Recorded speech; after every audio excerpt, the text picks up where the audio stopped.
Bismillahirrahmanirrahim. Assalamualaikum warahmatullahi wabarakatuh. Alhamdulillahilladzi anzala al-Qur'ana hudan wa rahmatan wa shifaa'an lil mu'minin. Salatan wa salaman daimaini mutalazimaini ala rasulin amin. Sayyidina wa habibina Muhammadin wa ala alihi wa ashabihi wa man tabi'ahum bi ihsan ila yaumiddin. Wa sallim tasliman katsira.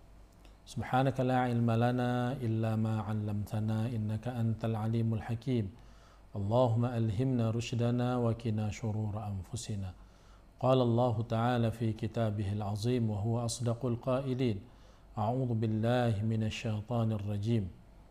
Ya ayyuhalladzina amanu kutiba 'alaikumus shiyam kama kutiba 'alal ladzina min qablikum la'allakum tattaqun. ثم قال رسول الله صلى الله عليه وسلم من صام رمضان إيمانا واحتسابا غفر له ما تقدم من ذنبه صدق الله العظيم وصدق رسوله النبي الكريم ونحن على ذلك من الشاهدين والشاكرين والحمد لله رب العالمين.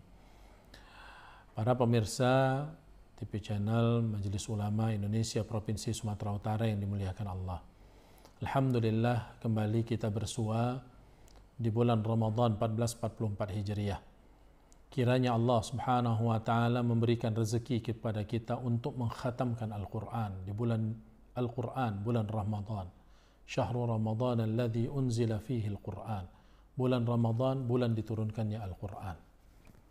Para pemirsa yang dimuliakan Allah Subhanahu wa taala, bahwa bulan Ramadan ini adalah bulan di mana Rasul sallallahu alaihi wasallam bersama dengan Jibril bertadarusul Quran, mempelajari Al-Quran, mengulang-ulang bacaan Al-Quran, dan ketika itu Jibril mendengarkan Rasul sallallahu alaihi wasallam mengulang-ulang hafalan Al-Quran.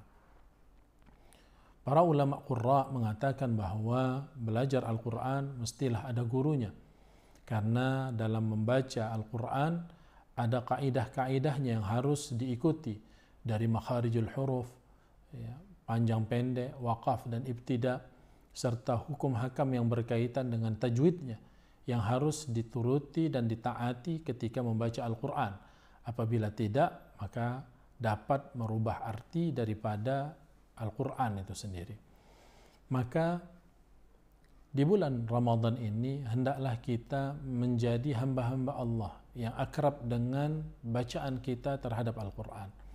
Karena Rasul sallallahu alaihi wasallam bersabda, khairukum man ta'allama Al-Quran wa 'allamah.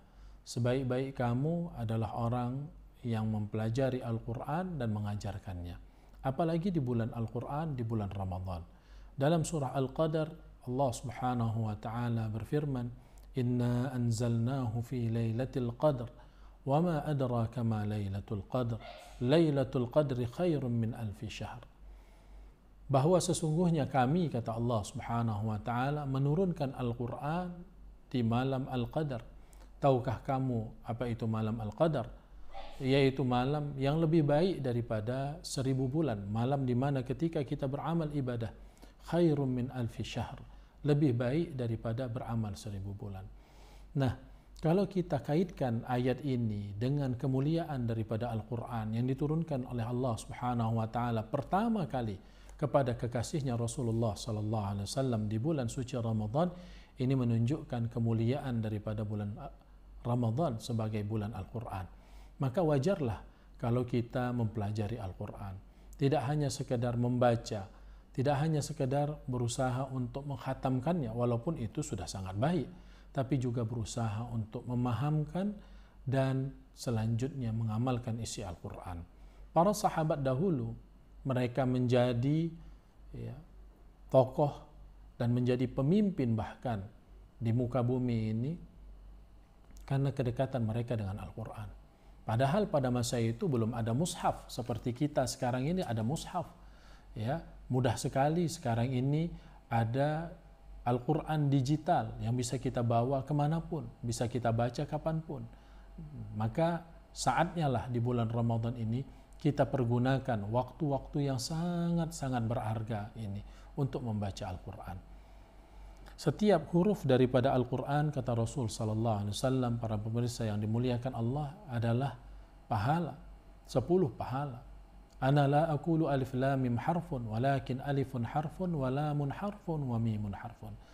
Satu alif 10 pahala, lam 10 pahala, dan mim 10 pahala. Dan kesemuanya itu akan mengangkat derajat kita di sisi Allah Subhanahu wa taala. Para sahabat dahulu siang malam mereka disibukkan dengan Al-Quran. Pertanyaannya, bagaimana kesibukan kita hari ini? Apakah kita sibuk dengan Al-Quran atau kita sesungguhnya lebih disibukkan dengan hal-hal yang lain? Ingatlah bahwa Al-Quran tidak semata-mata hanya sekedar bacaan, tapi juga dia dapat memberikan syafaat, baik itu di alam barzah, apalagi kelak di padang mahsyar. Rasul sallallahu alaihi wasallam mengatakan dalam sabdanya, "Iqra'ul Qur'an fa innahu ya'ti yaumal qiyamati syafi'an li ashabihi." Bacalah oleh kamu Al-Quran, karena bacaan kamu terhadap Al-Quran itu kelak akan menjadi syafaat penolong bagi dirimu kelak di padang mahsyar. Bahkan ada kata yang sangat tegas dari Rasul sallallahu alaihi wasallam, bahwa Rasul sallallahu alaihi wasallam bersabda, "Al-buyutul lati la tuqra'u fiha al-Qur'an kanat kal qabr." Rumah, yaitu rumah kaum muslimin, di mana tidak pernah dibacakan di dalamnya ayat-ayat suci Al-Quran, tidak pernah diangkat kalamullah dalam bacaan di dalam rumah tersebut, maka rumah itu layaknya seperti kuburan. Kalau rumah itu adalah kuburan, maka penghuni di dalamnya adalah mayat. Artinya, ia telah dipandang mati oleh Allah Subhanahu wa taala, walaupun Allah masih mengulur kehidupan bagi dirinya. Maka daripada itu, saudara-saudaraku hafizakumullah ajma'in, sejatinya lah kita jadikan bulan suci Ramadan ini bulan di mana kita mentadabburi isi kandungan Al-Quran. Belajarlah dari Al-Quran, karena di dalam Al-Quran banyak sekali makna dan hikmah untuk panduan dalam kehidupan kita. Karena memang Al-Quran itu diturunkan Allah Subhanahu wa taala hudan lil muttaqin, petunjuk bagi hamba Allah yang bertakwa. Mudah-mudahan di bulan Ramadan ini kita lebih banyak lagi membaca Al-Quran, mempelajarinya, dan selanjutnya mengamalkannya. Demikian yang dapat disampaikan. Mohon maaf atas segala kekurangan dan kekhilafan. Aqulu qawli hadza wa astaghfirullah. Selamat menjalankan ibadah puasa di bulan suci Ramadan dan ibadah-ibadah yang lainnya. Billahi taufiq wal hidayah. Assalamualaikum warahmatullahi wabarakatuh.